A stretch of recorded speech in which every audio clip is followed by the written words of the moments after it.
Fifth Eye Tavern.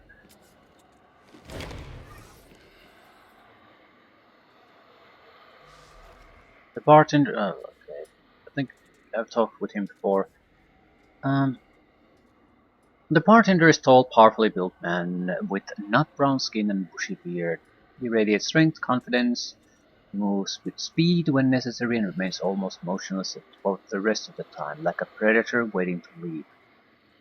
Yet even when he prepares a drink, he doesn't hotch a thing. His brow furrows slightly, and the bottles and glasses lift by themselves. When he sees you, he smiles broadly. Welcome to the Fifth Eye, friend. I'm Theriak. Tell me about the place. The Fifth Eye is a bar for psychics, at least it is now. In the prior worlds, near as we can tell, it was an old pumping station. All the pipes led down to some reservoirs of deep beneath the city, and they pump whatever is in the reservoir up here. Anyway, some damn fools started drinking from the pipes, and some other fools started it into. Some of them died, but some got drunk as hell. After a few whiles, vague enough for you, they got pretty good at figuring out which were safe and which weren't. And that's when they figured they'd start making money off the place. Reason psychics block here is because the building dampens up the psychic noise of the city. The drinks help too. Periek means to say that he is only involved in the delivery of these drinks rather than their creation. Given his skills, this is only right and proper. Um, I have been maligned by this desert-dwelling interloper, right? Um, what exactly does it mean that the bar is for psychics? It means that this is a place where psychics can unwind. Get away from the city, get away from the noise. You know what it's like to be psychic. Let me paint a picture. Imagine every time you're going to sleep, someone comes and starts screaming in your ear, or objects in the room start whispering about how they want to burn, or they might tell you their secret names and how to make them float and dance at your command. Or maybe every person you meet is like a house with all its doors and windows thrown open, and you can't help but look in to plunder their secrets. And underneath it all you hear their silent judgments, the truths they hide even from themselves. He pauses to concentrate on a floating cloth as it wipes a mug clean. Then the mug places itself on a rack. Folks think that it's a blessing to have these powers, and sometimes it really is, especially when you can join your friends to make something great, but he shrugs. It can be hard, hateful, and you can never tell when you're going over the edge of insanity. Okay, what do you offer? You are in for a treat, friend. A real treat. Assuming you can call the possibility of a toxic reaction a treat, of course. He points at the various pipes of the wall. We've positively identified some of these as safe. Smaller subset here as inebriants or hallucinogen, hallucinogens. Hallucinogens. We've got a few that are, well, chancy, as in sometimes they kill people. Cost for a safe drink is 3 shins. Experimental ones, those are 10. Uh, what are the... Tell me about the chancy drinks. We've got this strange black ichor, thick enough that it's almost chewy. There is a pink sludge that's a known entheogen, but its strength varies and sometimes kills people. We have one that smells like elderberry fruit, and we sometimes use that one to get rid of stubborn grease stains. It's acidic, but well, maybe it's an acquired taste. So black ichor, pink sludge, or grease cutter.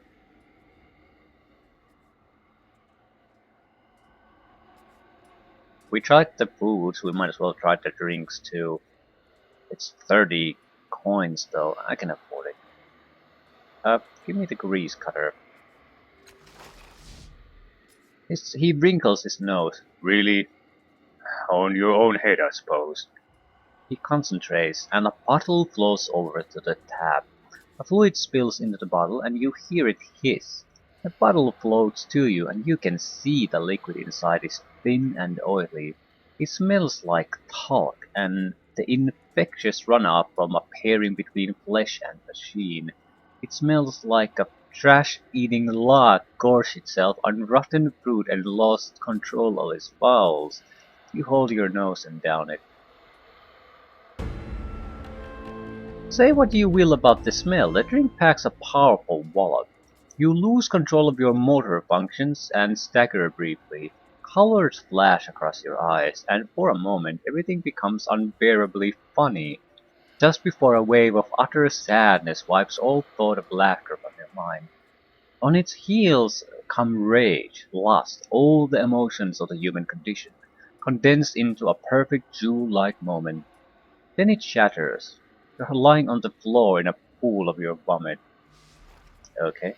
Blue tide raised a small amount. Uh, the pink sludge?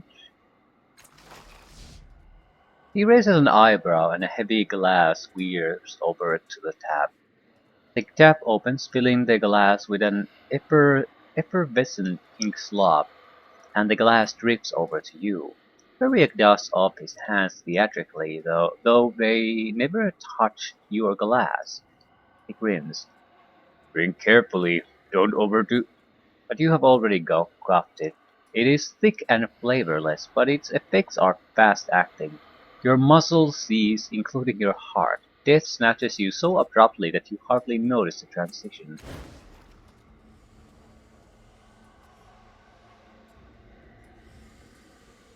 I can't die. Okay, another way to reach this place. For 10 chins.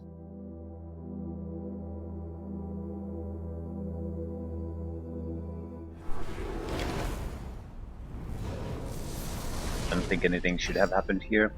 There's no new places. Of course.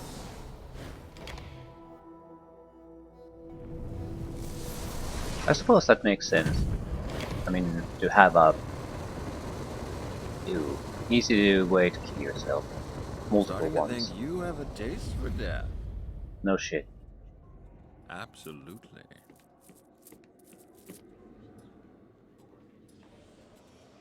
Give me the last one. It can't be worse than that. Black ichor. He shudders. I tasted this stuff once. I don't remember much about the time afterward, but I was raving about holes in reality. Well, here's your drink. A strong glass bowl floats under a pipe. A spigot turns and the ichor oozes from it. You can smell it from here. The bowl flows back to you all without Feriok touching it. Drink fast, is my advice. He winks. You put the word to deed. The taste is not unpleasant, though the texture is horrifying. Unbidden, you think of soft flesh rotting under a jungle sun. Nothing happens. At least not right away. Just as you begin to doubt the ichor's efficacy, you feel the earth shift slightly. Walls shiver and begin to shake. Their surfaces look as if they are slowly melting. You feel the weight of the ceiling and sky forcing you to the floor, and only a great effort of will keeps you standing. Rents begin to appear in the flat surfaces of the bar, in the walls. Scabrous tissue rims their edges, and a deathly chorus pipes through in a register almost too high to hear. The world tilts on its axis and you stagger to the right. Your vision blurs and the invisible world swims into view, becoming more solid than the world you call home. Uh,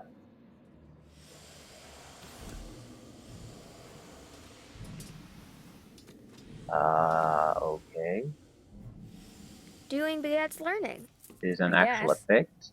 No, not really. I knew you would return. Right. Tell me about yourself. To the northeast, in the middle of the Lost Sea, there is a small town called Jerboa, dwarfed by the magnificence of the oasis of Mirage, Jolios. Jerboa is a poor town, dependent on the charity of its neighbors.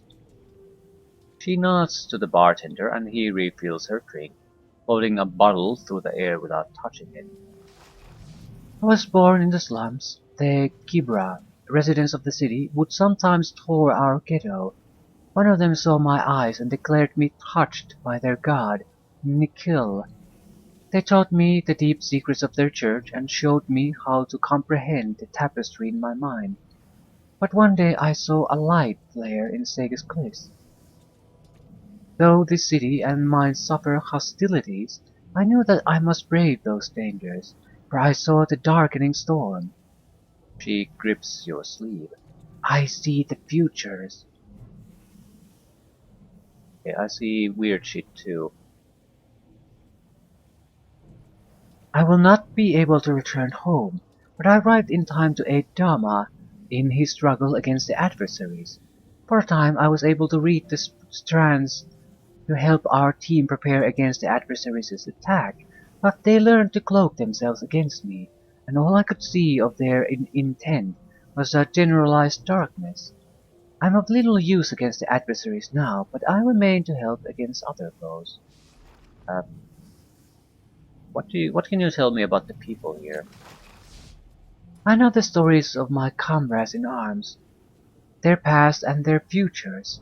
I have a deep bond with Ziob, a friendship with Theboras. My respect for Dharma knows no limit, and I have fond recollections of Ferriox's ready wit.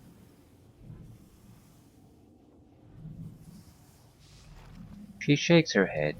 I wish I wish I could unravel the skein of perception and live in the present, as do so many others. But it is not to be, and so I scramble across the web of time and know the threats of my friends. Okay. Can you tell me of any stories about your friends? Hmm, Yama. He is the lodestone, the hourglass, and the light that lifts and the rope that binds. His strength is our strength, and through him we become stronger. He is the caller, the bringer, the tactician and the strategist. He brings us to this place, and in the future he is gone. He does not see you as she speaks. The unseen adversary claims him, unless... No, the probabilities are too low. She shakes her head, bringing herself back to the present. Is he still here? She flashes a glance toward a man in a blue shirt and breathes a sigh of relief. Okay, Periac. A seer of pain and love, a great light, his power, speech, and attraction, an empath or a weaver of hope and reconciliation. The story I love most is this. An angry citizen comes threatening violence, and Periac eats his pain and makes a new man in his place. In those old strands, Periac is my friend. And you mine, Leto. Of whom, okay, Theo. She gives herself too little credit.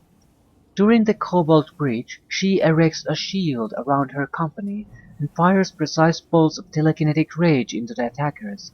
She destroys their inhuman captain, hurling him from the walls into the dark space, and then dismembers the attackers who have come for me. In that day she is my hero.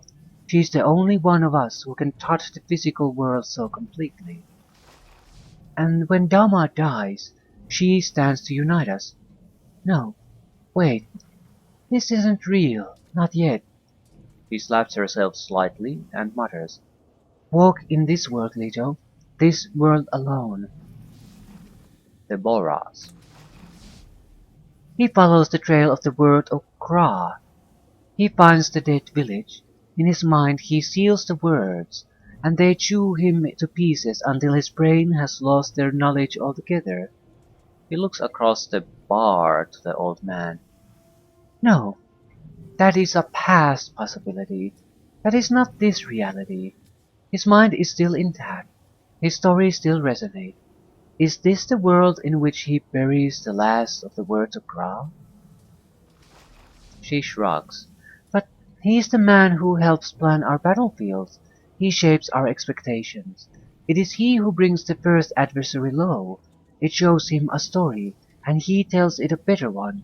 It bows to his vision before it knows his strength, and he traps it. He is a hero to this reality, although he knows it not. Okay, don't really get much of what she told us. Tell me about the adversaries. She spits on the ground. I waste water speaking of them. I do not know what they are, but I know what they represent. They are the death of possibility, an existential threat to humanity. They sweep minds into themselves, consume individuality and worship power. And they have learned to counter mine. I'm helpless against them. Um, I don't want to talk about the visions O gave us. How did you know I'd be coming here? Skeins of lives weave together in a tapestry. Your thread glows. It emerges from the sky, and a great darkness follows in your wake. He waves a hand as if pushing through cobwebs. I have seen you. Where you go, that is beyond my powers. Can you tell me something about the people I travel with? Uh, Here it is. Yes, tell me about me. She frowns at him and pokes a finger at the golden glow that surrounds him. She snatches her finger back as if burned. His future is bright, but short. After a long moment, Veritas bursts out. Was that it? I expected to hear something about fighting Seracs or leaping heroically into a flying vehicle and wresting the controls from its savage pilot. I do like to fly, you know. I'm a very good pilot. That's the kind of thing I wanted to hear about. The faintest touch of a sad frown at the corner of her mouth is her only response. Right. Um, Makes me think I need to push the Golden Glow issue. I just can't leave it be. Tell me about Rin. She takes Rin's hands in hers. Child, the future is uncertain. The one you travel with is a decisive force in your life, though it remains to be seen whether this force is for good or for ill. I cannot advise you, for your future is in a flux. You must make the choice yourself. Okay, hi beer. For the Gallo class, I have only one prediction. Change your ways, or live with your regrets forever. Forever? That's a long time, my dear. Now I'm told nothing lasts that long. She turns her head toward him and looks away, shivering. I have spoken. Right. Right. That didn't help all that much. I am the very soul of action. Sir R4. This man has leathered dark brown skin and hair as white as the full moon. He peers at you from beneath long strips of eyebrows, sucking on a long pipe that has been made from either segmented wood or the leg of an enormous insect. His clothing is blue and formal, like a priest or a professor of some kind. All over him, on his belt, in every pocket, on both shoulders, even hovering in the air around his head, are glowing, chittering devices of all kinds. Let me guess. He sucks up from his pipe. A ball of green steam floats away from his mouth. You're a traveler, that much is clear. An explorer. Yet you have the look of a farmer visiting a teeming metropolis for the first time. He taps various relics on his person. Ever seen the like, have you? Fortunately for you, I adore educating folk on the subject of the Numenera. I've also traveled extensively and seen much of the world. Go ahead, ask me whatever you would like to know. Uh, who are you? Goodness, forgive me. He stretches out his hand. Sir Arthur Torment, traveler, explorer, and lifelong student of the Numenera. I have seen everything between here and the steadfast, and I have studied Numenera of all kinds for decades. There is no man more knowledgeable about the ninth world than he who sits before you, I assure you. Uh, why are you here? Knowledge, of course. I have traveled all over the steadfast and the beyond, but I had to know what was beyond the beyond. Who knows how much time I have left in this world? I wanted to see it for myself. Uh, why are you here in this tavern? Libations. He lifts his glass enthusiastically. I've tried to determine the nature of these fantastic liquids. Also, the people here are quite informative. No better place to learn about a city than its taverns. He takes a deep swig from his glass. So, what are the Numenera? His eyes lit up as to a number of devices on his person, though you cannot see why. The Numenera are practically everything around you. We live amongst the detritus of uncountable civilizations, many of which were more powerful than you or even I can imagine. Everything they left us is the Numenera: weapons, power sources, medicines, gels, plants, animals. Why, even the very drits on the ground and shins in your pocket are examples of Numenera. It's such a broad term that the Order of Truth has categorized the Numenera with terms like oddities, ciphers, and artifacts. Of course, any true student of the Numenera considers these categories too broad still. I have my own distinctions, but that's neither here nor there. He takes a puff from his pipe. In any case, it is the Numenera that power the wonders of the world, from an explorer's esoteries to their data sphere to their drinks in this very tavern. So what's the difference between oddities, ciphers, and artifacts? He takes a long puff on his pipe before answering. For the most part, those terms refer to how useful a device is. It makes sense. As wonderful and powerful as the relics of the past are, nobody in this world gives a damn unless it can fix their problems. They don't care how it works or where it came from, eh? But if they can use it to feed themselves, fight off an errant grasp, or at least get them a few extra shins, now they're interested. He shows you the back of his fist and sticks out a thumb. Oddities are the least useful. They do something alright. Eat your drink, float in the air, make everything you say sound like music, whatever. But it's rarely something anyone can get any utility out of. Oddities are fascinating, but pragmatically they're only worth a few shins. He sticks his pointer finger in the air next to his thumb. Ciphers, now those might do anything. Heal your body, shoot a blast of flame, teleport you somewhere safe, and so on. But they're volatile. Whatever they do, they'll do it just once. And if you don't know what you're doing, putting too many together can give you what's called a cipher sickness. He puts up a third finger. Artifacts won't do that. That term belongs to devices that last. Maybe not forever, but more than a one shot. What's cipher sickness? Terrible. Just terrible. He sets his pipe down. Ciphers are volatile devices, as I told you. If you know what you're doing, you can separate, insulate, cover quarantine, thus carrying more ciphers than your average explorer without ill effects. Something on his person starts chirping.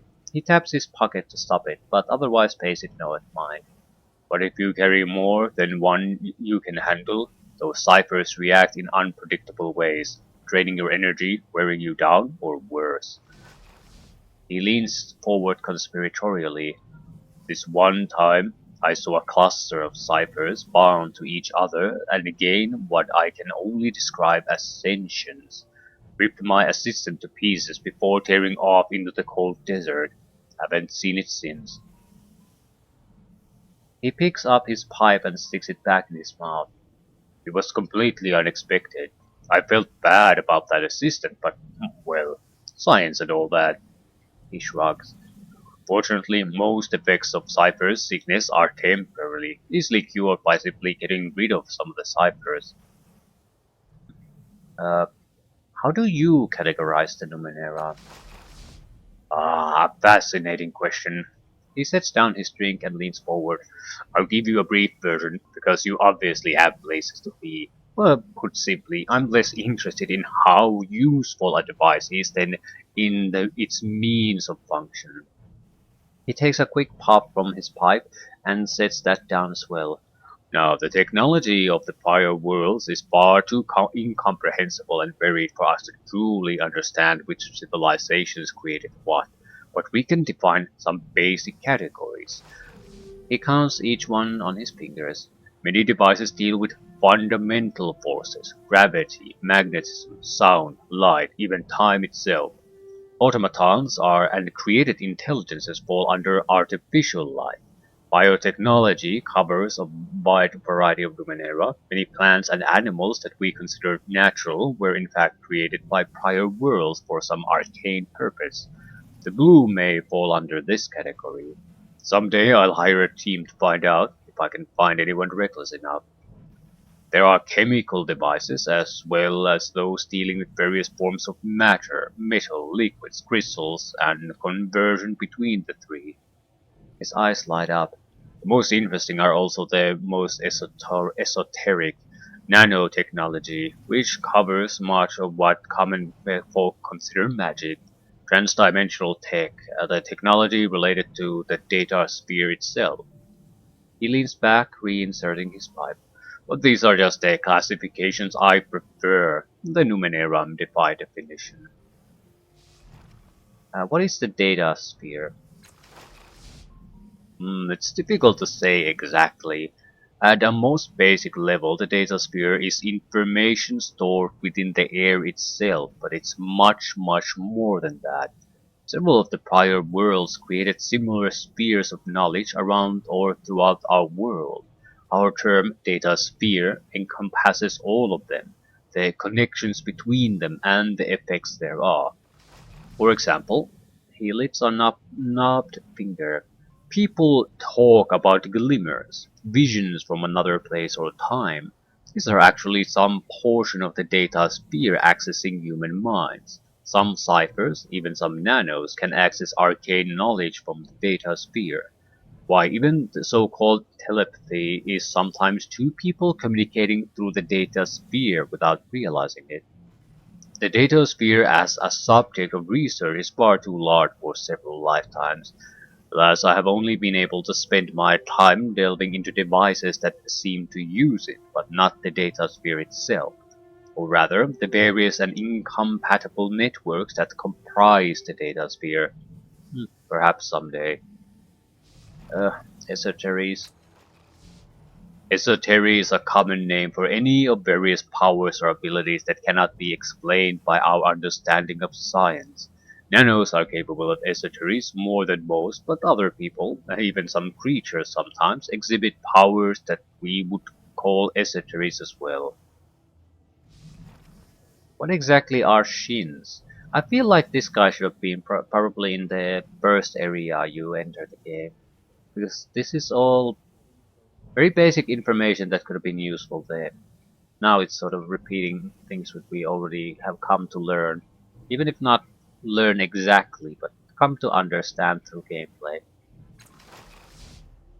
He peers at you over his glass. Ah, you are new, aren't you? Shins are currency. The entries believe that some very ancient prior worlds use specific metals or crystals as currency bear their rarity. But of course, no metal is truly rare anymore. Half the nanos I met can transmute metal into crystal. Why, I once transmuted flesh into gold, though not entirely on purpose.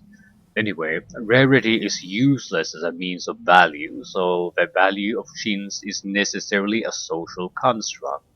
Shins can be any coin-like object or jagged bit of interesting material, though I think you'll find there is remarkable agreement as to what does and does not constitute a true shin. Many realms in the steadfast actually mint their own money, but you'd be hard-pressed to find a traveling merchant who didn't accept anything you had on you at the time. Hmm. How is Drit part of the Numenera? Run your hand through the soil, son, and you'll find it's hardly soil at all. It's filled with the microscopic remains of ancient unknown technologies and structures, commonly known as Drit. While in some places, the Drit is even alive. He takes a sip from his mug. I don't recommend sleeping on the ground in those places, by the way. Terribly unnerving for the survivors. Uh, what's the order of truth? It's what you might call an organized religion, except it's not a religion. All members of the order call themselves priests and their founder, the Amber Pope, but they don't worship anything per se. They accept perhaps their own intellects. I understand this town has its own branch of the order. They could answer your questions better than I.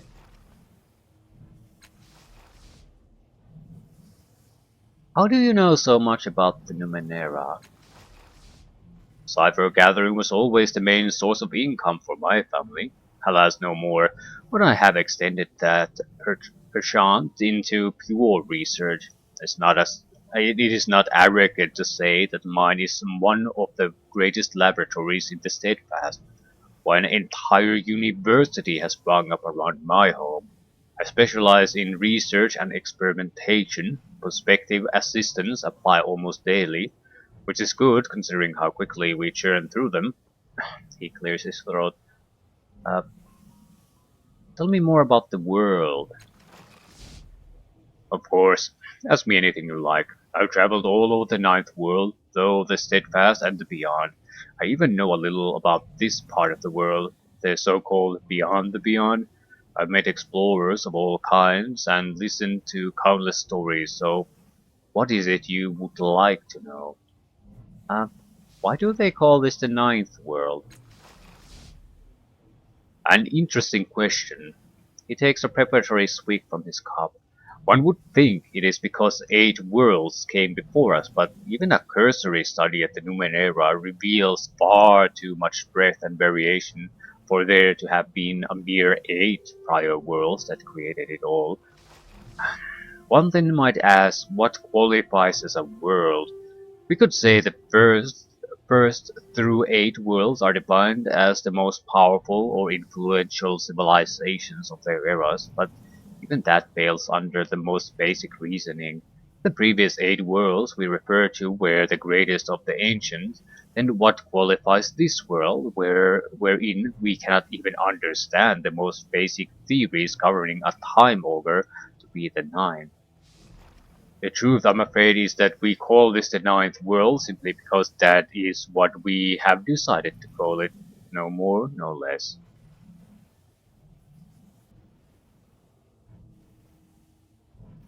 What can you tell me about the different kinds of explorers? Brave and intrepid souls, my friend. Explorers come in all shapes and packages, but I think you will find that most people prefer to label the bravest explorers as glaives, nanos, or jacks. Glaives are the elite warriors of the world. Nanos are those who study the Numenera, using it to perform powerful esoteries. He taps a yellowish ash from his pipe. Jacks is something of a catch-all term. They're mostly pragmatic folk who know a little fighting and a little Numenera. Jacks of all trades, as it were. But explorers of any stripes are useful to have around, especially if you are expecting trouble.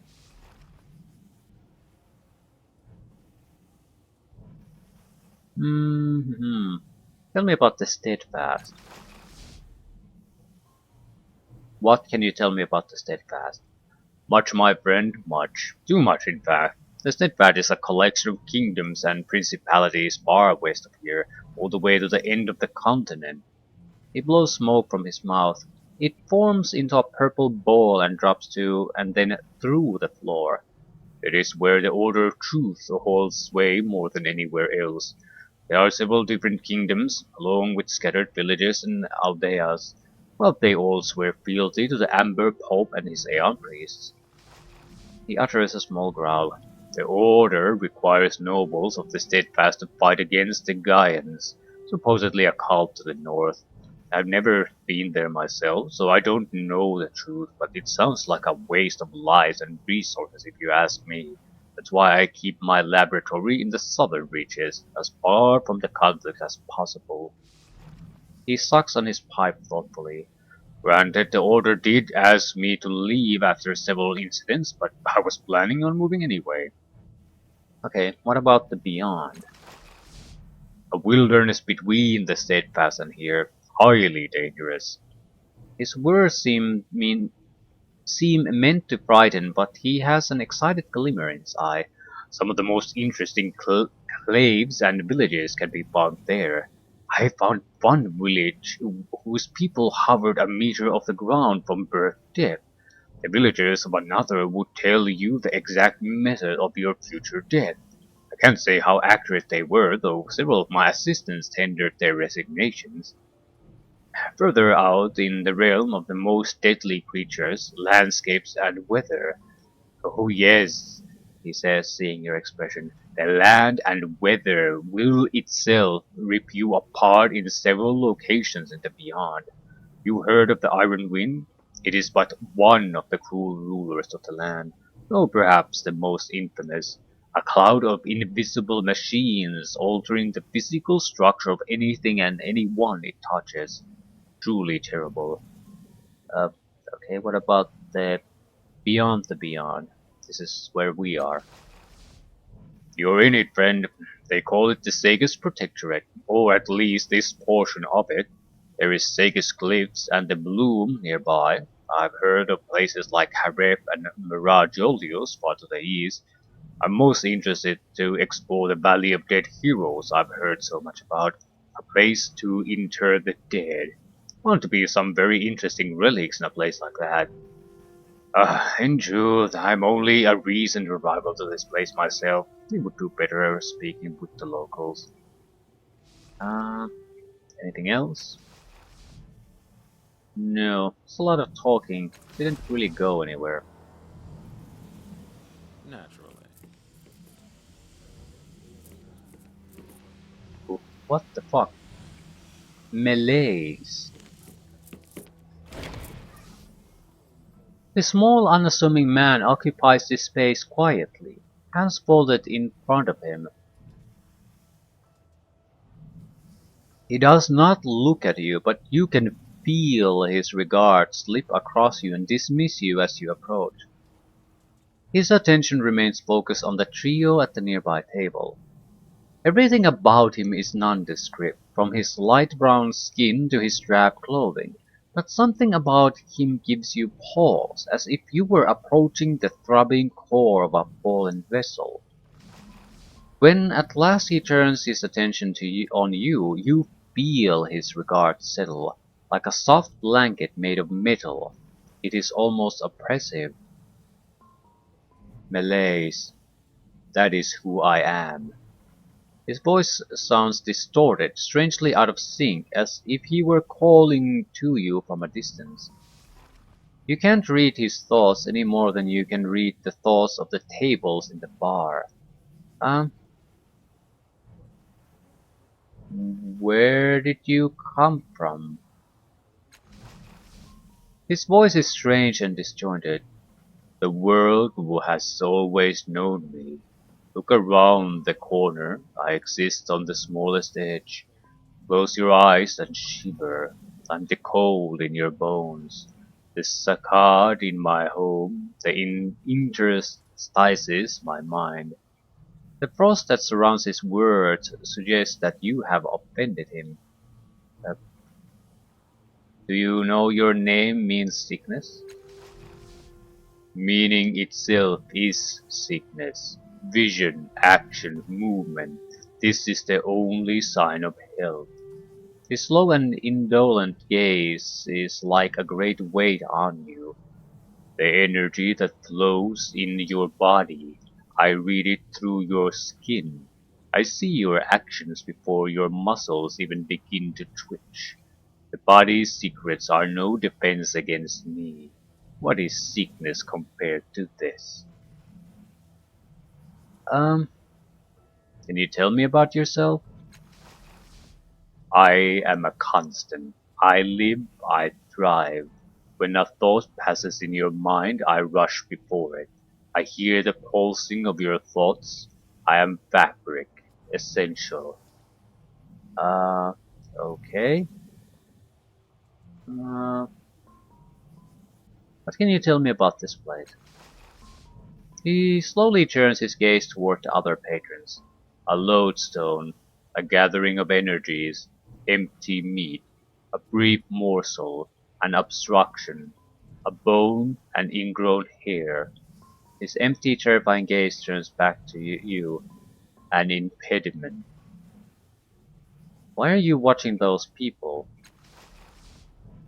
They shine, they call, they tempt. His voice shimmers strangely, and you hear a distorted echo of thousands of voices mimicking his words. Uh, Farewell. There is no way to fare.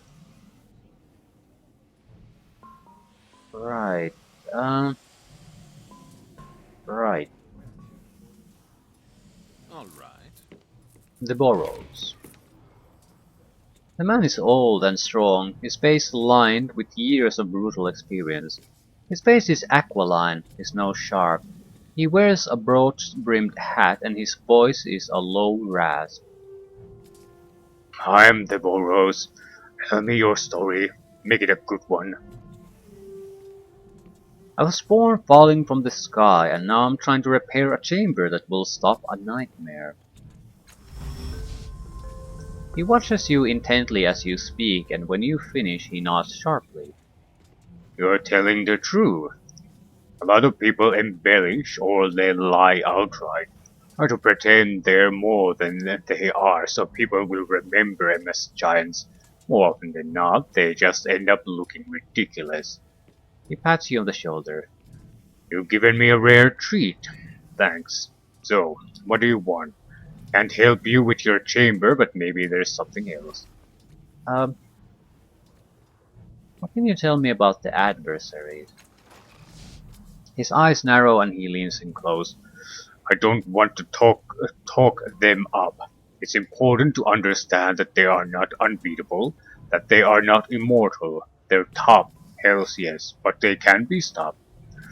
That said, what are they? You've heard of spirits, beings of pure thought. That's what they are, except that they're more like living hate, like every nightmare of fear that you can't escape, a vortex of despair, and that's why we fight, because they're poison. Okay. Uh, Tell me about yourself. I'm the brains of this operation. He gestures with a lazy hand around the table. Without me, they'd lose the thread of their thoughts and spend all their time wandering in dreams. Come off the bloom. We're just trying to get away from your nagging. He tips his friend to a wink. It's that nagging that sharpens my word, Adama. Though I admit that my words are probably getting duller every second I spend talking to you. I'm letting... I'm... Let's call me a warrior of language. Words are my weapons and my treasures. They might be pretty sounds to you, but to me, they're the tools that pry open your imagination and leave you vulnerable to my friends here. I build pictures, set the scenes, and create mazes in your mind. He takes a careful sip of his drink. I'm also the last person in the world to know the lost words of Gra. He closes his eyes tightly, and when he opens them again, you see worms of light dancing in his eyes. They're gone again with his next blink. They are a weaponized meme.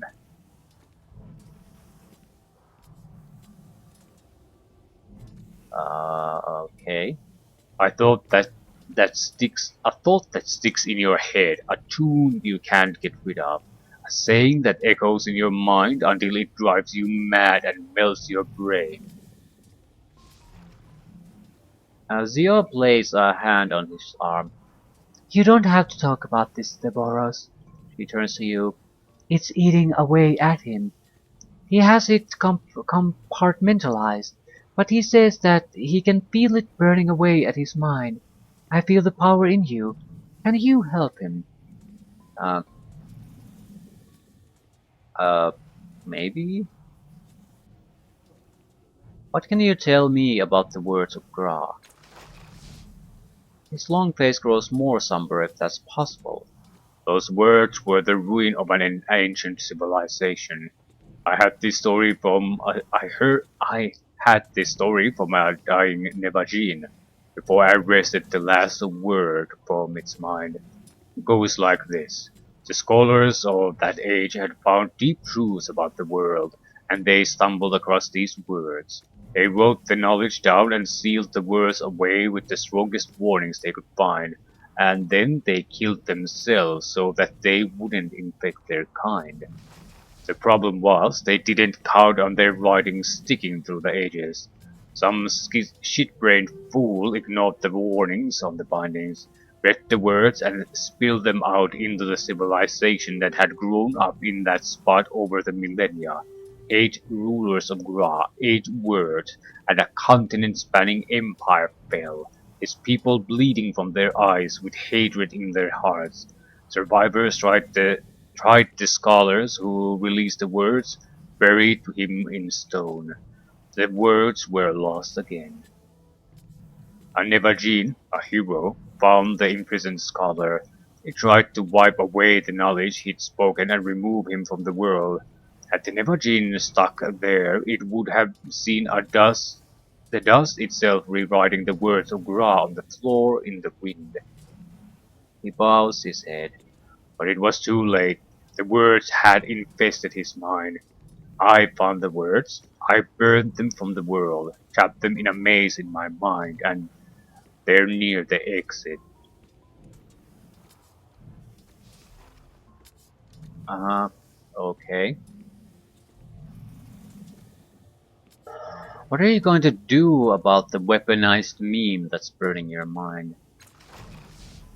Well, I could always kill myself. Honestly, I don't think anyone else could carry it, and the alternatives are too horrific to bear. He tilts his glass toward them. I love my colleagues here, but can they handle the words of Ra? I don't think so. Right now, I've got them locked into a mental construct no one has even the slightest idea how to build. Your best option may be to kill yourself. It's the only way to be sure you destroy the word. I don't want to suggest suicide, but it's not exactly incorrect either. I have space in my mind. I can contain the words there. I suppose I do, but what are the consequences? Release the word. Unburden yourself. You should. Yeah, that's what you do with memes.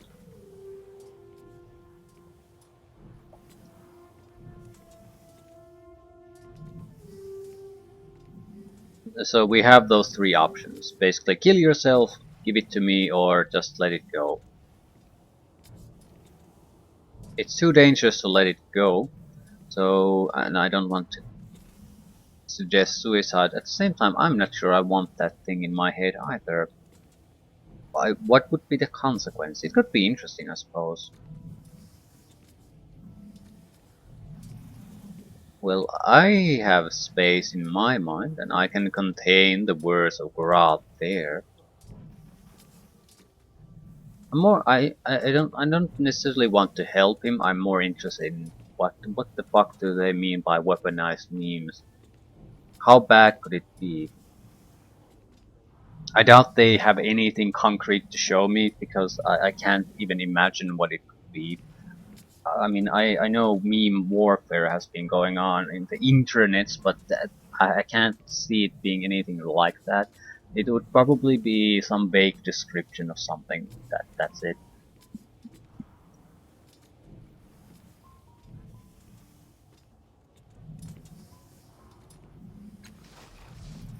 He leans back and crosses his arm. Really? And how is it that you are a better custodian of the words of God than I am?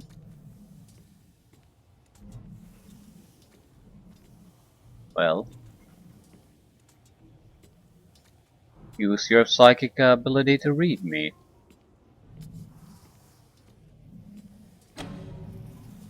We can guarantee a 90% chance of success. Fairly hard attempt. I mean, I have some bonuses and I get three points and it's still only 50%.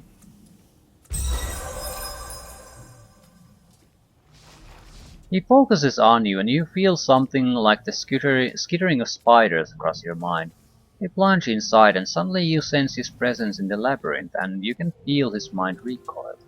He snaps his eyes back to yours. Yes, yes, I think you'd be an excellent vessel. Do not use the word. Keep it contained. You hear me. He leans forward and whispers the word into your ear. It is a beautiful word, and you feel your tongue curling to shape it aloud. The Boros claps his hand across your mouth, his eyes height on yours, and with his mind he drags the knowledge of the word into the labyrinth, into a disused corner, and he seals it with an image of steel, glass, and dark infinities of space. He leans back, panting. Zio, yes? I need a piece of my mind cauterized here. He touches his hands to her temples, and she to his, and they lean forward, their foreheads touching. You see a flare of light, and he cries out in pain, but he doesn't let go. When they release their hold on each other, you see a small smoking hole on his forehead. I couldn't take the chance it would leave a trace of itself in there. It's gone from me. It's your responsibility now. Uh, I wonder if we probably have an opportunity to use it then, because otherwise, what's really the point? Although, yeah, it could have some consequences on me. Ah, well, only one way to find out, isn't there? Um, Tell me more about this place. Ask Dharma, ask Alito, ask Ziob of Feriak. I just drink here. Okay, what about the other people? Tell me any stories about the others in this bar. I can, but I won't. Talk to them yourself. They all have a piece of wisdom that they carry in themselves, and I won't dishonor them by telling their stories for them. He scratches under the brim of his hat. I can eulogize them, but every story would start like, here's a warrior, selfless and self-absorbed, knowing about themselves so they can help the world. But they're all more than that. See if you can get them from a different perspective than me. Okay. Any any lasting consequences? I probably have to go inside my mind. Don't see anything particularly interesting here.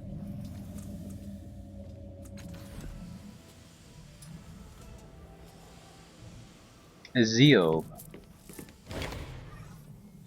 This woman's face seems timeless, neither old nor young, unblemished but somehow not perfect. Her dark and wavy hair flows like a cloud to her shoulders.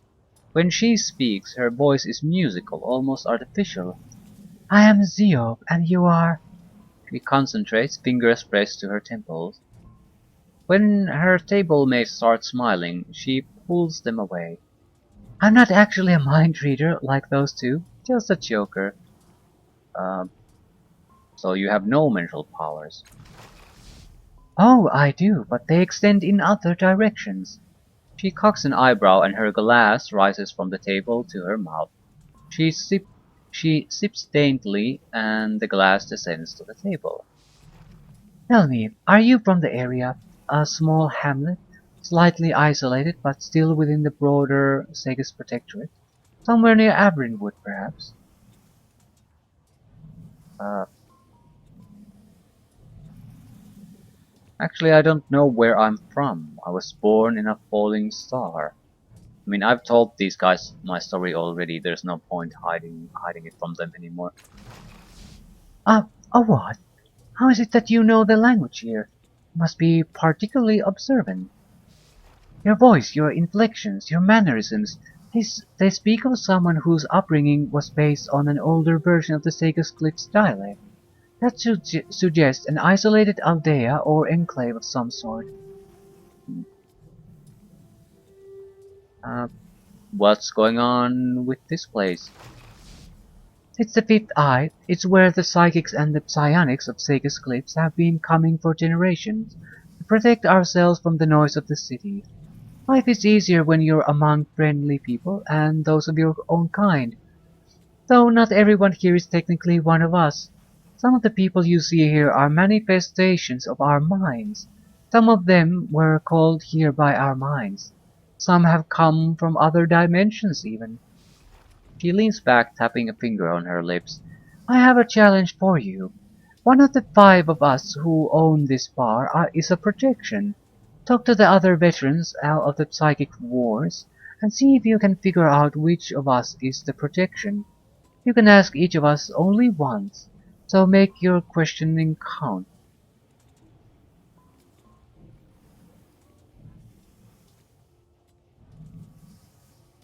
Okay.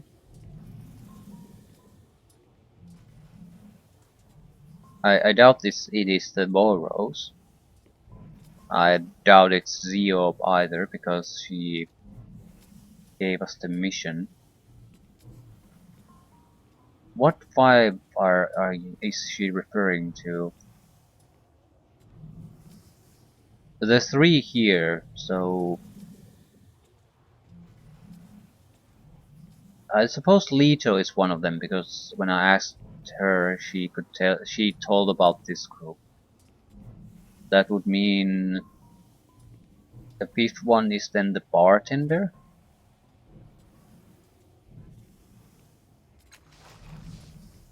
I am Zio. I hail from the western reaches of the Clock of Kala, near Methonis. He bows her head modestly. I have had the opportunity to serve with my fellows here in a number of disturbances, though if you wish to hear more about those conflicts you must speak with Dama. I am their support, their backup, and if need be, their psychic defense. So you use you are the psychic projection? No, this is, yep. That's about his little task for us, not related to anything else. Uh, Perioclito or Dama of the Bloom.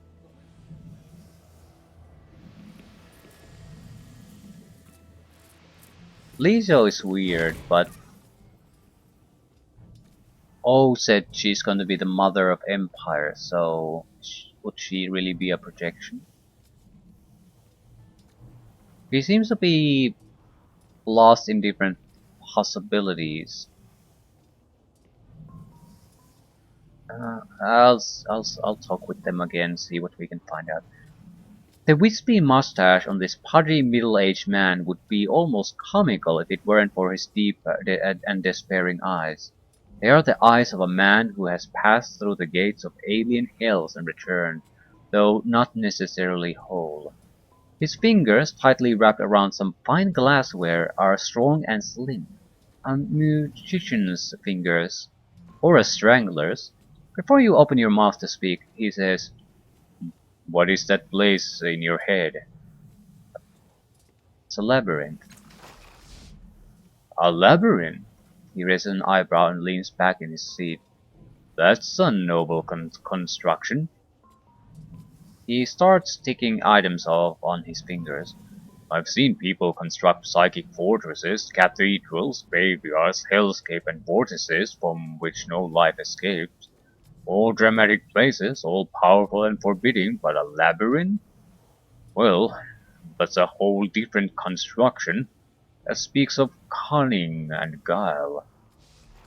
Do you mind if I take a quick look? Seems like a strange thing to carry and not know anything about.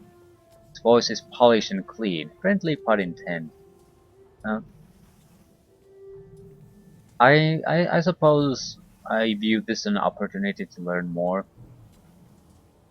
So go ahead. My thanks. Though I'm not often the wisest, it's not often the wisest choice to let strangers enter your mind. I'll not do you any harm. I might help even. He smiles to take the sting out of his words. Ready? He breathes in, and suddenly you feel you are a mote packed inside a gigantic prison, with eyes peering in at you from all around. You are held tightly in an enormous fist. You are a flimsy piece of glass held up to the light, yet somehow it is not utterly terrifying. His words come to you as if from a distance. A shared space. Such depths, such twists. It builds itself around your experiences, around those who share it with you. Shared spaces are occasionally dangerous, so I sharpened a part of your mind. His voice draws closer and the pressure eases. I didn't probe deeply, but this would be an excellent battleground. If you lured a foe to you, you could trap it within your mind. You could destroy it. Oh, introductions, yes. Permanent plus one intellect pool. So is that my purpose? To trap the sorrow within me, somehow. Ooh, is that my purpose with the other cast styles? Not just link them, but also to trap all of them. The sorrow, the other cast styles, and everyone into this one particular mind.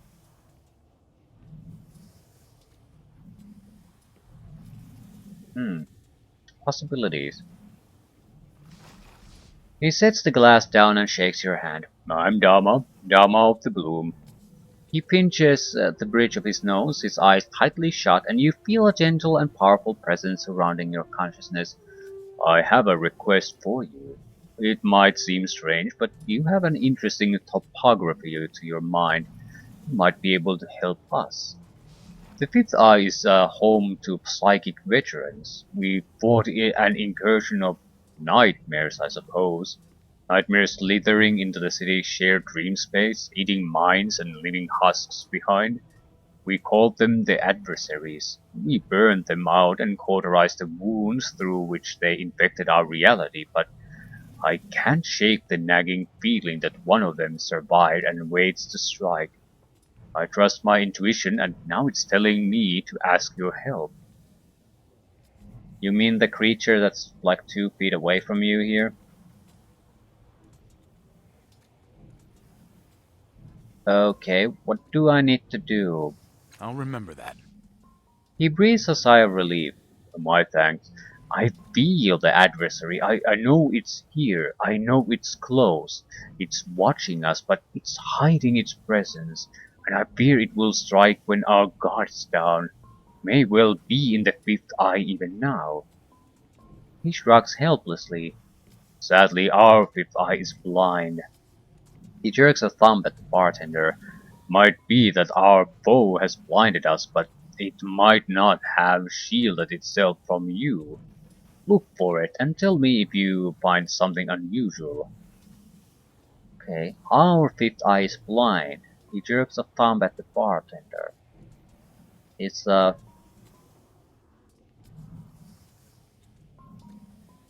I'm just thinking, is the bartender the one who is not real?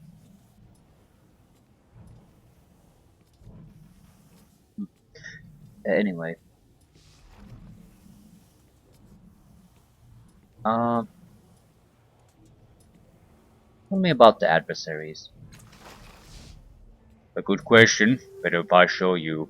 He closes his eyes and you feel an instant nudge in your mind. Then your vision goes black, replaced with a nightmare.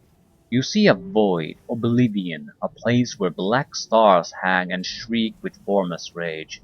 Violet lightning arcs through the sky, and you witness enormous masses of pustulant orbs raging against each other. Streams of conscious thought rocket from them, and they scream of need, desire, hatred. Other emotions arise with these, wisps of mental energy that curl like steam. They brush your consciousness with a touch beslimed with the unknowable hungers of an alien mind. These luminous wisps quest through the invisible cracks in dimensional walls. New worlds, unsuspecting minds, brilliant lights enfolded in the adversaries, decaying orbits, imprisoned stars, winking out forever. They came through the gloom, shining and tenebrous at the same time. They offered games, riches, promises for the future. I felt their passage and was afraid, and I hid my mind from their questing touch. I felt them reach for me, and I cowered in my shell. Zio lays a hand on Dama's shoulder. Those who didn't hide saw the lure, and they were drawn into that unwinnable mental game. Attracted by the light of the adversary's mind, they followed their own dreams into madness. Psychics and normal people alike. The ruin of the city's mind was... She shakes her head. You were wise enough to see beyond the lure and into the danger. You couldn't stand against them yourself, and so you hid. We all did. Not all, the Boros growls. Some stood. They played the game and got cracked like glow globes. I felt them die, and their spirits got sucked into a vortex of endless fear. You did the right thing, Dama, and I've told you that before. Fine, fine. But you've seen what the adversaries are like now. Inhuman with no negotiation. Maybe they're communicating with us and we don't understand them, but I tell you, if this is their hello, I don't want anything else to do with them. So those of us who survived that initial incursion gathered here, set aside our differences, and we fought back, but not without our own losses. What are the adversaries? I I don't know. What we see isn't the whole picture. We know that it's an extrusion into our world, just a piece of the creature's psychic material. Maybe it's a conscious unit on its own. Maybe it's self-directed. But my deepest fear is that every adversary we've seen is the smallest piece of a singular entity, and that our pushback is drawing its attention ever so slowly toward us. If you ever meet one, you will know why that frightens me so. Yeah, it's definitely that guy here. Uh,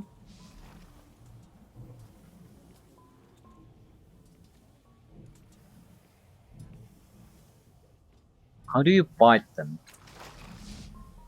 Are you thinking you might use your labyrinth to trap it? Don't. Don't do it. He steeples his fingers under his chin and considers. Though, wait, it might work. It might. He looks at the Boros and Zio. They exchange a wordless communication and he shrugs.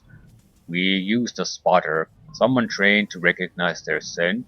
We give them the briefest engagement, enough to whet their appetites, and he'd bring them to a battlefield of our choosing. The adversary will tempt you with something, will tap into the parts of your mind you had forgotten, ignite a desire. It will offer bargains, tastes of power, and try to draw you toward its way of thinking. The key is to keep control of the imagery and the metaphors your mind conjures together. That's where I come in. The Boros leans forward on the table, his gaunt face seeming even more drawn. I'd feed words and stories to our spotter, help him build an internal story that seemed to mirror what the adversary told, and I'd lay a pathway toward our battlefield. He'd walk down that pathway and the adversary would be extruding itself into our world right alongside him. His smile is hard and feral. And then we'd close off the exits and get to work cutting it to pieces. So, tell a story, resist the adversary's metaphors, build in the details of your hardened mental space, draw it in, and then use your familiarity with the place to destroy the bastard. He swallows the rest of his drink. You're going to try, and again I can't emphasize enough that you should seek our help. But if you do it alone, gods, I can't believe I'm saying this. If you do it alone, be careful. Tell me about the people here. He smiles a little wistful, sure, but keep in mind most of them can hear us. Who did you want to gossip about? The others burst out laughing. He gestures around the bar.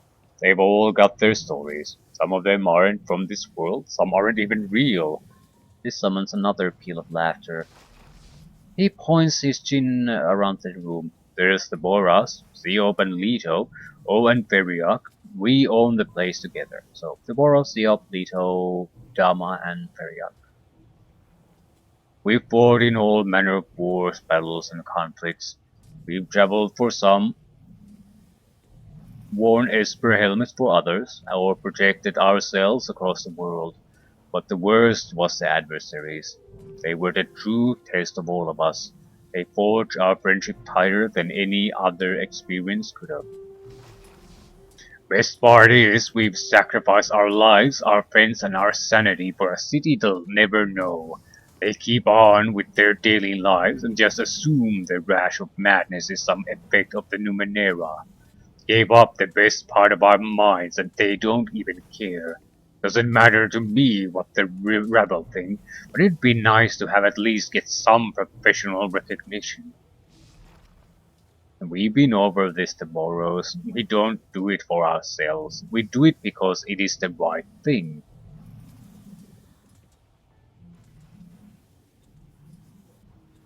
Let them continue. Sure, saving the lives of people who flinch when they see me coming.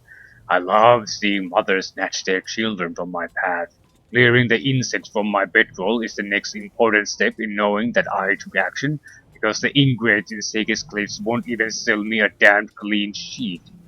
If they were dead, at least I could steal their sheets. Who do you think the adversaries would go after once all the citizens were dead, friend? You think they'd head out into the world, leaving your mind glowing right behind them?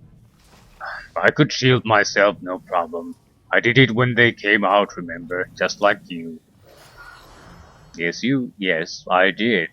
But I found help and we hunted those bastards down and wiped most of them out. You, if you were alone here, you'd get tired of having to hide your true self around them and start cursing at them just so they'd notice you. Deborah turns and holds his hands up. You see what I have to put up with. Ask for a modicum of respect and instead I get mockery. I don't know why we pay any attention to this old gallows glass. Hmm, okay. Um,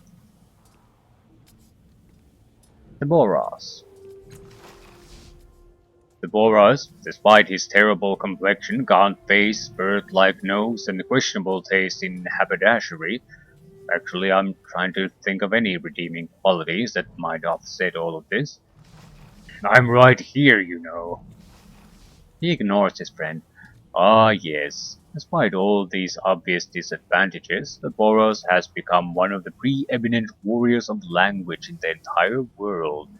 You can laugh, but the old saying is undeniably true. The tongue with the word is deadlier than the hand with the sword. Unless the sword hand gets you before you can make someone else get in the way. The Boras mutters. Dama laughs.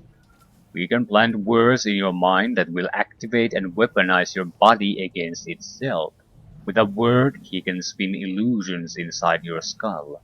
He knows the hidden receptors and compartments of the mind, and he can whisper like you did. That's a fair enough assessment, eh? His friend nods. Right. Ziob. Let's not. Nonsense. Ziob is our enforcer, our telekinetic. She summons visions for us to distract our foes, projects deadly energy, and harnesses the power of the physical world to anchor us, or our enemies, while we deliver the killing blow. She also lets us focus our energy through her. She is what you might call our heavy weaponry, for she makes the immaterial world much, much more tangible. While we frolic in the playground of the mind, she's cornered with more earthly matters, concerned with more earthly matters. How poetic, you old scholar! Surely you took the words right from my...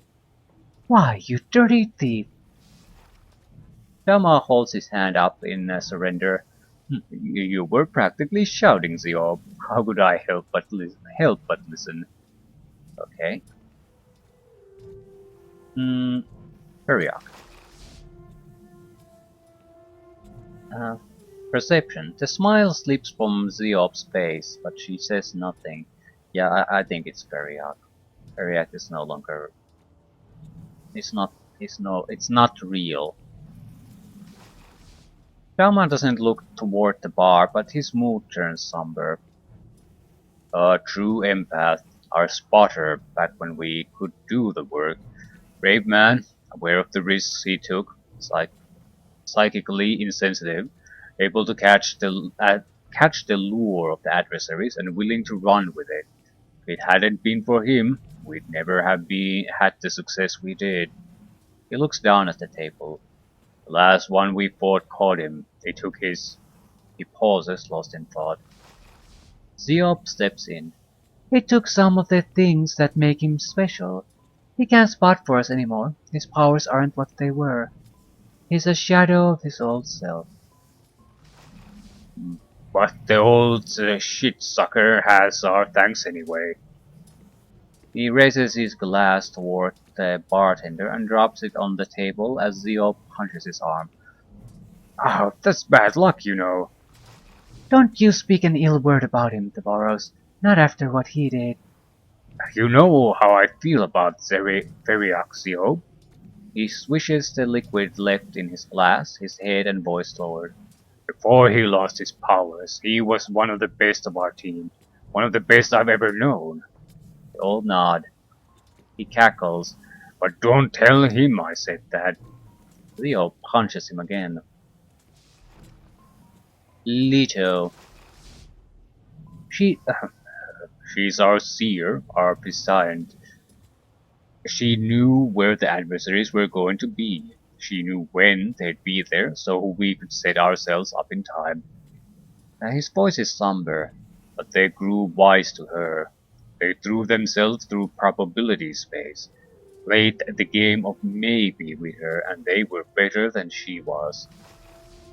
Not so loud. It wasn't her fault. I never said it was. The adversaries got better than all of us. We're lucky they only... He wipes a tear from his eyes. We're lucky we only took the losses we did. Yeah, I think they basically killed the bartender. They're taking it a bit too hard for him only to be slightly losing his ability. How did you all come to this place? A bit cold to us. It was a beacon. It was warm and welcoming. The first time I set foot inside these doors, the noise from the outside world lessened. It didn't disappear. I can focus and hear it as I wish, but I could let down my guard, relax. I'd wager the same is true for all the others. Okay. Let's talk about this creature that's basically looking at you right behind you. Um, I think I may have a lead on the identity of the adversary. I'm grateful for your help, friend. Tell me your suspicions and I'll see if I can confirm or allay them for you. Uh, well, we can basically suggest everyone. Do you see that man there? Malaise. He's watching you.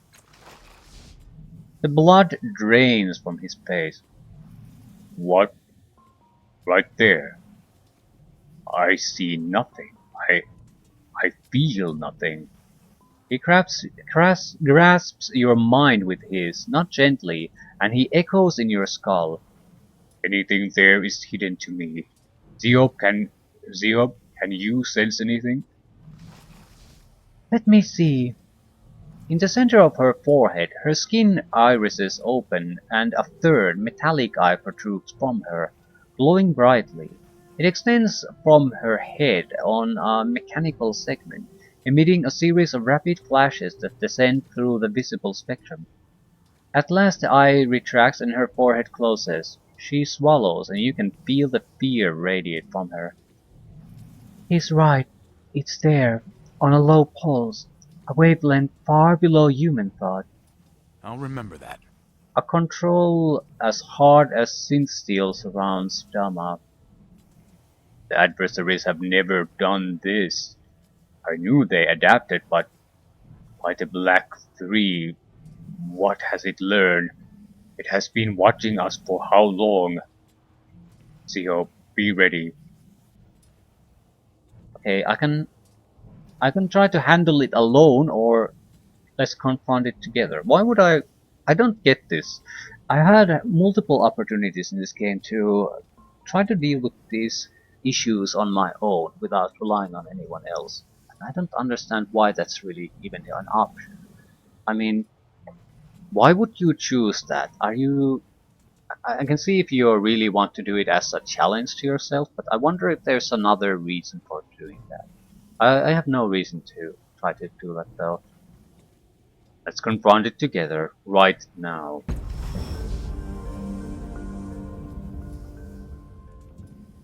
Yes, we will. Dama swallows and whispers. We are not ready. We'll never be ready. He closes his eyes, and when he opens them again they glow. But we can die trying. I don't necessarily want to die. Oh, no one move. I know you're eager to get it over with, and that you're terrified. Don't think you can hide that, Zeop. It's not necessary. We're all frightened. Here, feel. A wave of his fear crashes over you, and your body reacts instinctively, releasing adrenaline. Under the fear is an will of iron, an adamantine determination, and a calm acceptance of whatever comes. Alright, motivation talk. We can do this, but we need to work together. Remember our training and improvise as necessary. Now let me prepare the killing floor. He closes his eyes, and you can feel reality rippling around you. His strength is undeniable, his mastery certain. Ready in 3. As the world crumbles around you, a new vision takes its place. 2. You feel the push and pull of titanic minds struggling to establish the rules of this shared dream space. 1. And then you sense Dharma's control slip for a moment, and the adversary gains the upper hand. Ah, shit. Attack now. I suppose if I would have taken control, I might have been able to control the environment, so it's in our favor. Ooh, that's not good.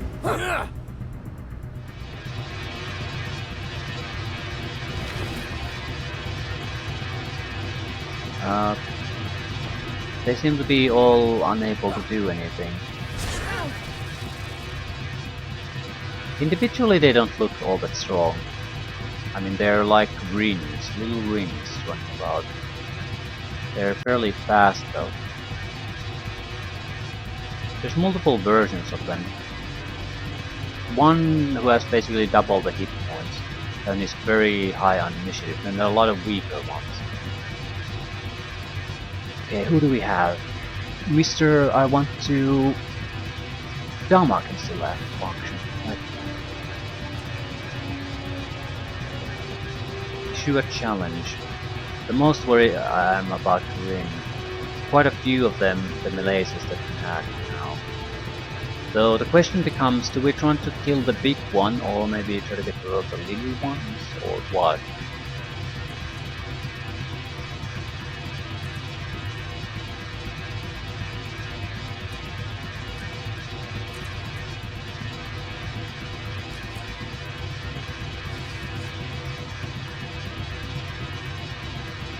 Ooh.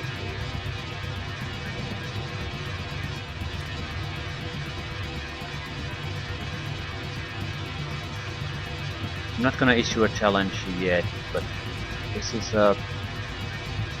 not a good position for Rin.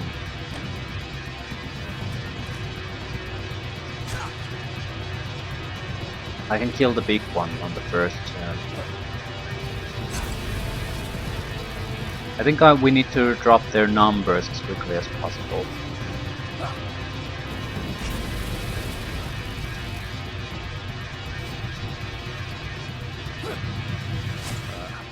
Feels like someone grew up in my... I'm not quite sure. Are we in any real danger? Their attack, they don't do that much damage.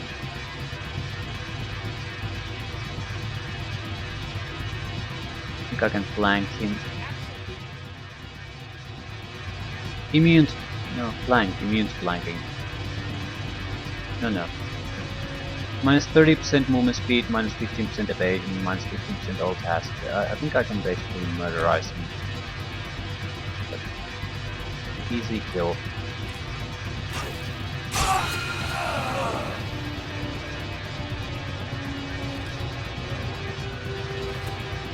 Ooh. So killing him once kills the small ones. He recovered. He's more powerful, more armor, more resistances. Psychic Rage heals 3 points of health per turn. Right. So what do we want to do? Adaptation. But everyone is protected around him. I don't think that's necessary really. He's all alone and there's a huge amount of us ready to just gangbang him, so he's fucked. Is he vulnerable to anything? I don't know. Let's try mental attacks against him. Fairly hard to hit.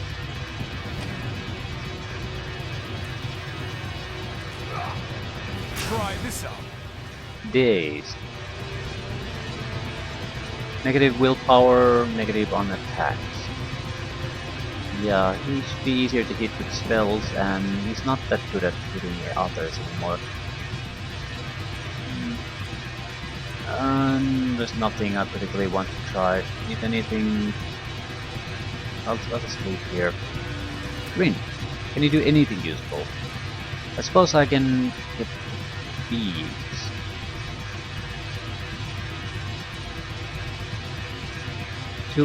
Two uses per crisis. There's no reason not to use this, but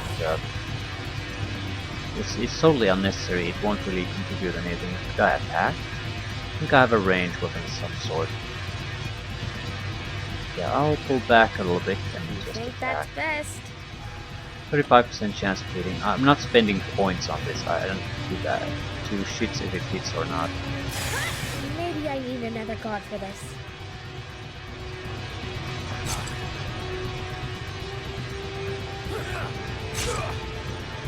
Just what I needed. Yeah, it's over. He has no chance in hell anymore.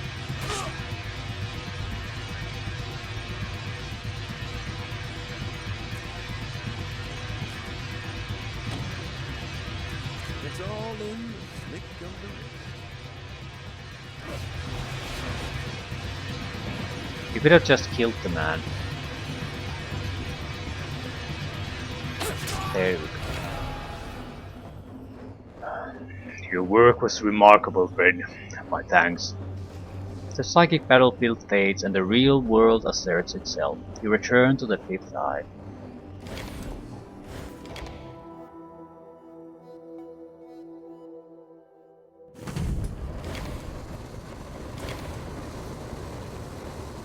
Is it truly over? Almost can't believe it. Dama pauses and concentrates. No, the cloud has lifted. I can see. His eyes are bright. The city of Sega's cliffs. Indeed, perhaps the world owes you a great debt. Pity you won't ever be able to collect on it. It is enough that we know, my friend. Come now, doesn't the day seem brighter already?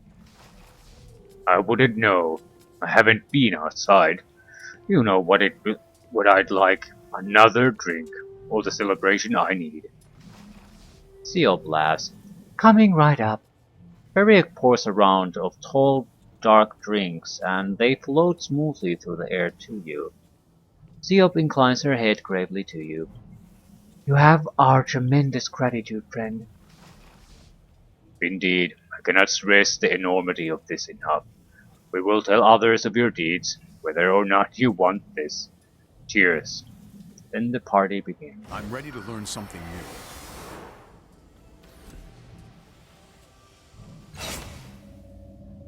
Excellent. Excellent, excellent, excellent. Green is not gonna get that level up. Not gonna happen. Extra effort or increased stat pools. I'm inclined to take the extra effort at this point. I can't invest all that many points. One extra in an intelligent task that isn't a lot, so I'll take the extra effort this time. Alright. And we're slightly injured, but nothing too serious. I still think we probably should heal.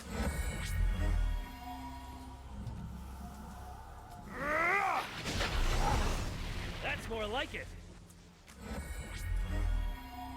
I really don't have the luxury of healing inside combat with this particular spell. It's just too little. Much better. Maybe I want to leave a heal or two, though. I So, hear and I go. could you use a heal? Oh, 18. Thank you that's very much much. better. Just like that. I'll see if I can. I think Variac is the fake one. Can I ask about these things? Zeop says one of your veterans is a psychic. Is it you? No. I'm like Willing 90% begets sure it's learning, Variac, so I'll guess. just take Variac.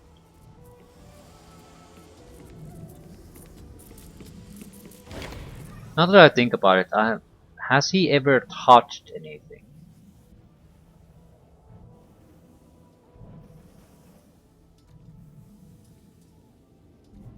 I'm glad Malaise is gone. One less poison in the world. Thanks for your help.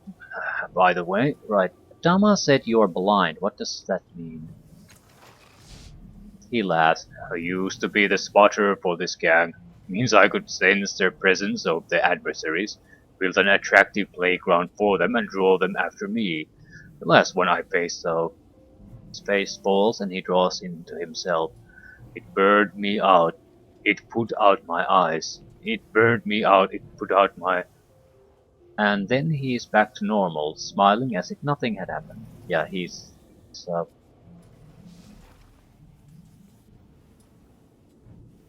Zeop challenged me to find the person who's psychic projection. Are you the one? He laughs. Now, why would I come right out and tell you? If Zeop's playing a game, why should I spoil her fun? Come on, puzzle it out, but let me offer a clue. Know your subjects. I guess that's the kind of thing an empath would say, eh? Okay, so I need to report to her. You bet.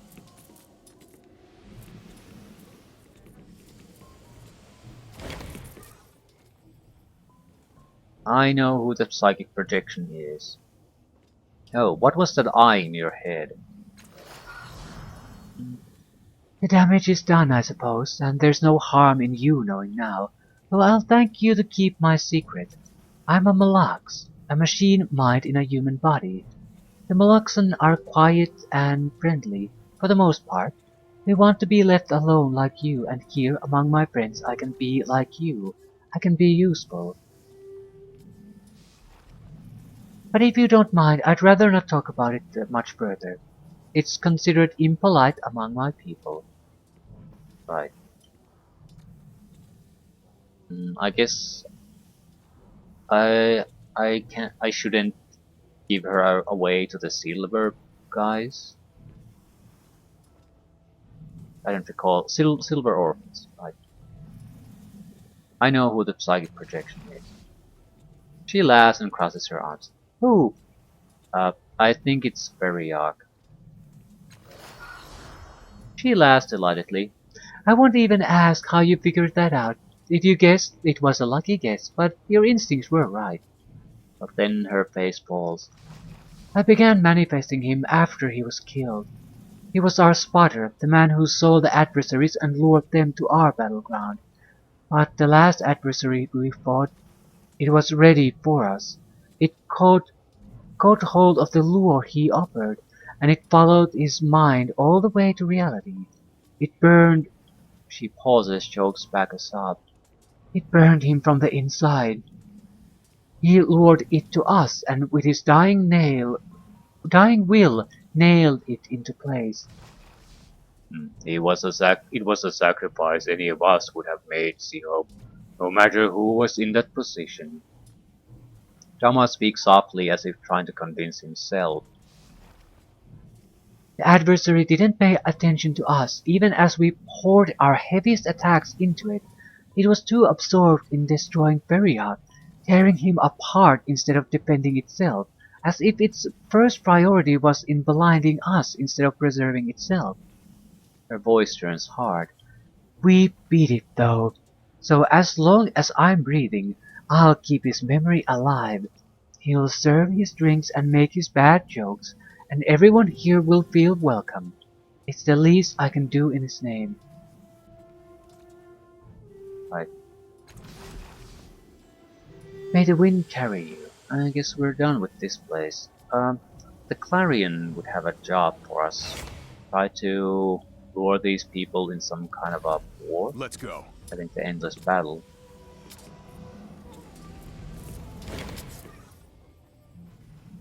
Okay, what the fuck is this?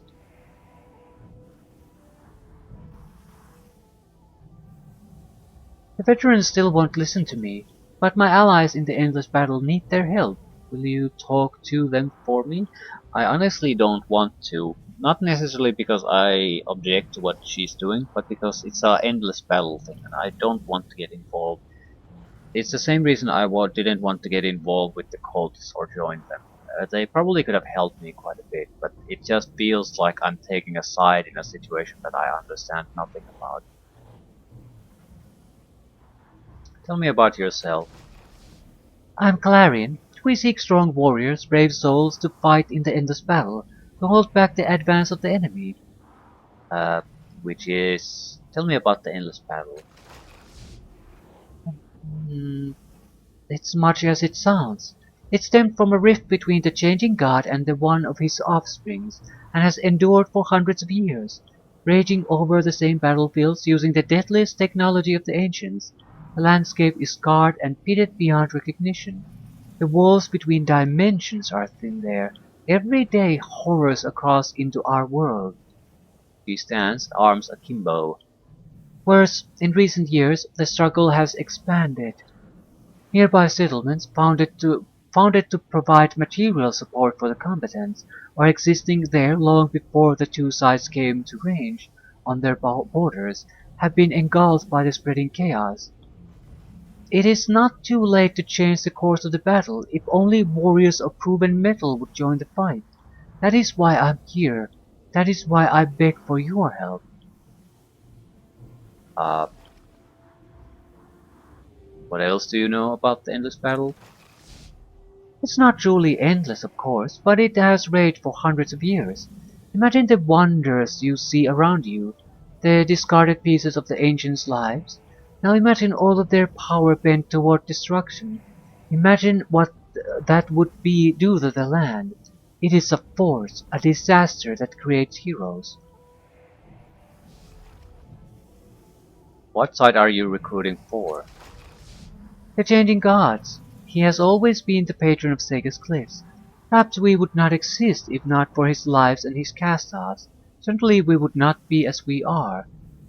But that is not the only reason. The changing gods' forces have allied with the towns and villages of the Vexulian Waste.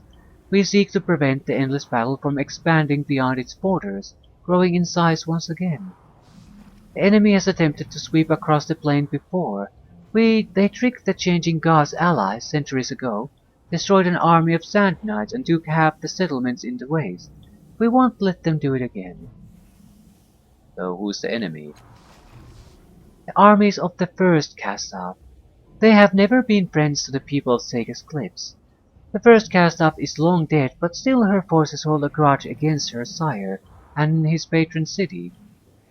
I could do it for a reward. Is her job, but I don't think so. Uh, can you tell me anything about these veterans you hope to recruit? They have fought in countless battles and emerged victorious. They have made decisive forays that turned entire full wars. They are clever and thoughtful, though I know only their reputation. The third inversion, for instance, saw them reach into new dimensions and I won't bore you with the details, but they were integral in the offensive that would have changed the course of that conflict. Okay. Why are you trying to recruit the veterans? Perhaps they're tired of war. She shakes her head. Conflict shapes us all. It sharpens us, makes us stronger than we ever thought we could be. If you hide from it, you'll never know what you might have become. Or worse, you'll be easy prey for those who are stronger and crueler than you. He clutches your shoulders. These veterans have grown tired and complacent. I want to help them recapture what they lost. No, I want to make them even greater than they were. It's the survival of the fittest, I guess. The weak get thrown to the sidelines. I suppose it's same with the stitch up. It's very understandable, and I don't object To to it. action! I think not necessarily conflict, but challenges do sharpen us, make us better. If you're never gonna challenge yourself physically or mentally, you're not gonna grow all that much.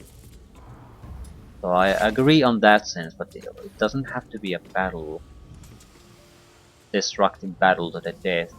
Actually, I think in most cases that's actually detrimental. There's some kind of I feel some kind of an instinct that the harder you train, more dangerous, the better the end result is. And I don't think that's actually true, or rather it's true to an extent. Like, if you get hurt all the time in your training, your end result is going to be much worse than safely training and doing tough training. Look out So below! there are Above! stupid ways to train. Sideways! Just doing it Ready. just doing the hardest training possible is not the way to get the best results. Like hardening your bones in some kind of martial arts. I suppose when you train, do you get some kind of micro fractures in your bones, and when they heal up, your bone basically gets thicker and thicker. But the thing is, if you go too far, your bone actually fractures or breaks, and that will never heal quite the same way. It won't just become stronger. You'll have that weakness in your bone as long as you're not live. So I guess that's more or less the analogy you could make. To a certain extent, it does make you stronger, but if you go overboard, you'll just end up hurting yourself and everything you try to achieve. I can't really think of a lot of places for us to be anymore. Basically, the circus and the biomechanical creature that's trapped there. I might be able to talk to a few other people there too, especially the genocide. I've learned a few other things about the Tabath and even had a memory about when he was trapped. All right. So there's some potential there.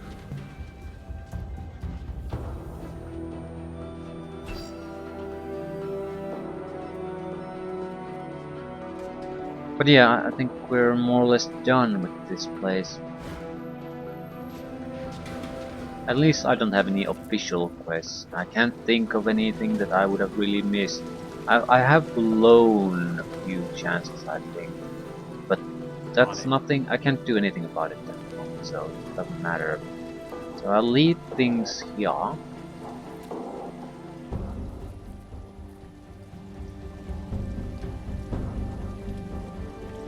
Where were the good items? The good healing items I was planning to buy?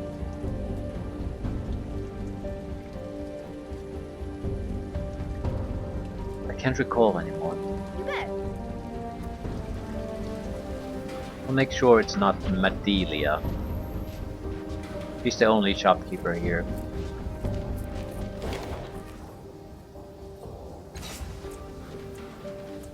No, I've done this. She could sell a concentrated spray flesh, but I don't think I want to buy that.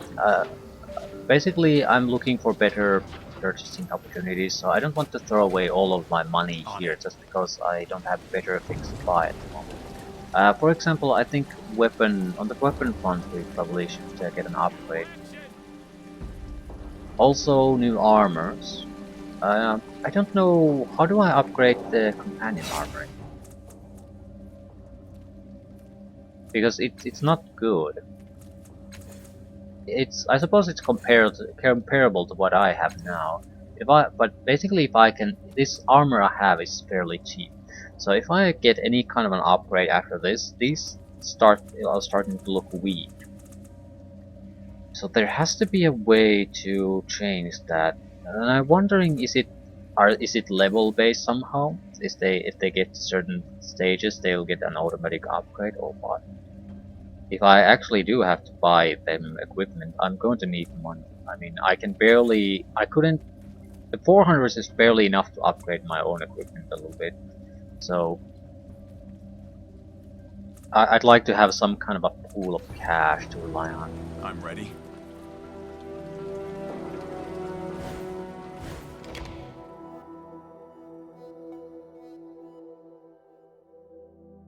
This could be our yeah, I'll leave things here, but this could be the next session could be our last thing in this Sega's Cliffs area.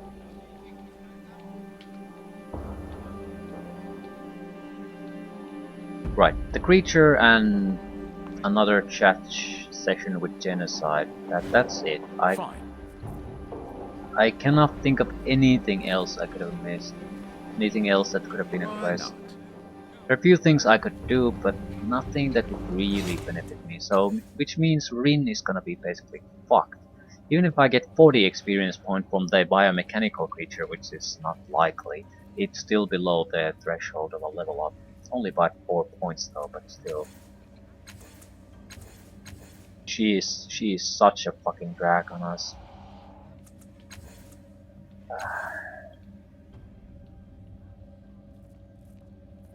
But if he was, but if she was totally worthless piece of shit and non-related to anything, I don't think she would have been made a companion, even as a joke.